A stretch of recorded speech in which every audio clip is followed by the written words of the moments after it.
Hello बच्चों, let's read this question. Question says consider three vectors a vector, b vector and c vector. Statement 1 is a vector cross b vector is equal to I cap cross a vector dot product with b vector I cap plus j cap cross a vector dot product with b vector j cap plus k cap cross a vector dot product with b vector k cap. Statement 2 is c vector is I cap dot c vector I cap plus j cap dot c vector j cap plus k cap dot c vector k cap.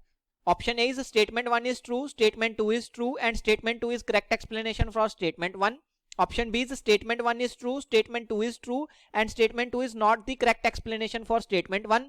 Option C is statement 1 is true, statement 2 is false. Option D is statement 1 is false and statement 2 is true. सबसे पहले हम discuss करेंगे अपना की concept and key concept is p vector dot product with q vector cross r vector, it is equal to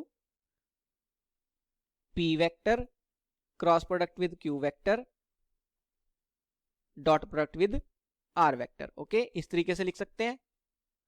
अब सबसे पहले हम स्टेटमेंट 2 चेक करते हैं कि ट्रू है या नहीं. उसके लिए मैंने क्या किया, सी वेक्टर को एज्यूम कर लिया, let's say x i cap plus y j cap plus z k cap. Right, किसी भी वेक्टर को मैं 3 डायमेंशनल स्पेस में एज्यूम कर सकता हूं, x i cap plus y j cap plus z k cap. अब मैंने क्या किया, आई कैप का डॉट प्रोडक्ट किया सी वेक्टर के साथ, तो वो क्या बनेगा, देखो first term will be x times I cap dot product with I cap plus y times I cap dot product with j cap plus z times I cap dot product with k cap. right, अब हमें पता होना चाहिए कि I cap dot I cap, I cap का अगर मैं I cap के साथ ही डॉट प्रोडक्ट करता हूं तो इसकी वैल्यू कितनी आती है, इसकी वैल्यू 1 आती है. और ये जो बाकी दोनों टर्म्स हैं I cap dot J cap and I cap dot K cap, इनकी वैल्यू कितनी हो जाएगी, 0 हो जाएगी. तो ये जो टर्म है ये भी इक्वल टू 0 हो जाएगी और ये टर्म भी इक्वल टू 0 हो जाएगी. तो simply i cap dot C vector कितना आ जाएगा, x टाइम्स 1, तो वो तो x हो जाएगा. तो यहां से मैं क्या बोल सकता हूं, this means i cap dot product with C vector, ये कितना आ गया, x आ गया. सिमिलर तरीके से क्या मैं ये बोल सकता हूं कि J cap dot product with C vector वो क्या आ जाएगा, y and K cap dot product with C vector, ये कितना आ जाएगा, z. राइट, तो जो सी वेक्टर मैंने एज्यूम किया था x times I cap, x की जगह पे मैं ये सब्स्टिट्यूट कर सकता हूं. सो क्या बन जाएगा, I cap dot product with C vector, so x times I cap plus y times J cap, y की जगह पे मैं ये सब्स्टिट्यूट कर सकता हूं तो क्या आ जाएगा, J cap dot product with C vector times J cap plus z times K cap, z की जगह पे मैं ये सब्स्टिट्यूट कर सकता हूं तो क्या बन जाएगा, k cap dot product with C vector के कैप. राइट, और यही इक्वेशन जो है स्टेटमेंट 2 में हमें गिवन है. C vector is given as I cap dot C vector times I cap plus J cap dot C vector times J cap plus के cap dot C vector times K cap. So I can say that statement 2 is true. तो यहां से मैं क्या बोल सकता हूं, this means statement 2 is true. अब मैंने क्या किया, इसी इक्वेशन में सी वेक्टर को रिप्लेस कर दिया A vector cross product with B vector से.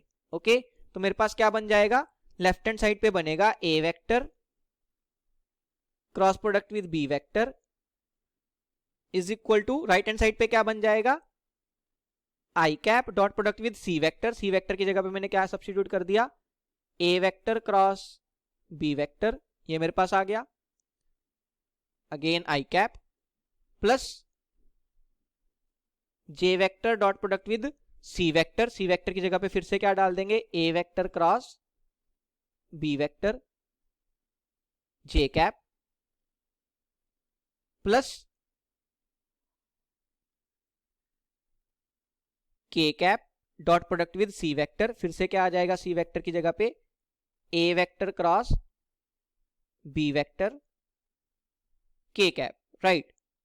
अब हम यूज करेंगे अपना की कंसेप्ट। की कंसेप्ट यूज करके मैं I cap dot product with A vector cross B vector, इसको लिख सकता हूं I cap cross A vector dot product with B vector. तो देखो मेरे पास क्या बनेगा, लेफ्ट हैंड साइड पे मेरे पास है A vector cross product with B vector, it is equal to, यहां से ये जो फर्स्ट टर्म है I cap dot product with A vector cross B vector, इसको मैं लिख सकता हूं यूजिंग की concept I cap cross A vector dot product with B vector, इस तरीके से लिख सकते हैं। ये हमारा आई कैप का कोफिशिएंट हो जाएगा, प्लस अगेन ये जो टर्म है इसको मैं लिख सकता हूं J cap cross A vector, J cap cross A vector dot product with B vector. Okay, इस तरीके से लिख सकते हैं।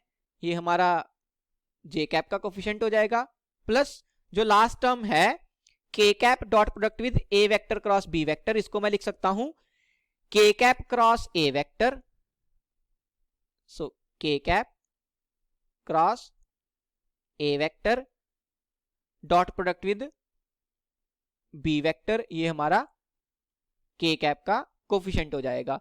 और अगर मैं स्टेटमेंट 1 में जो इक्वेशन दी हुई है उसको ध्यान से देखूं तो ये सेम इक्वेशन है, A vector cross B vector is I cap cross A vector dot product with B vector I cap plus J cap cross A vector dot product with B vector J cap plus के cap cross A vector dot product with B vector के cap. So I can say that ये equation जो equation हमने derive की है उससे match कर रही है।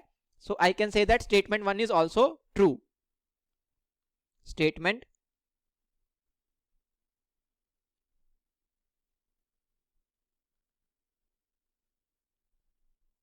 One is true.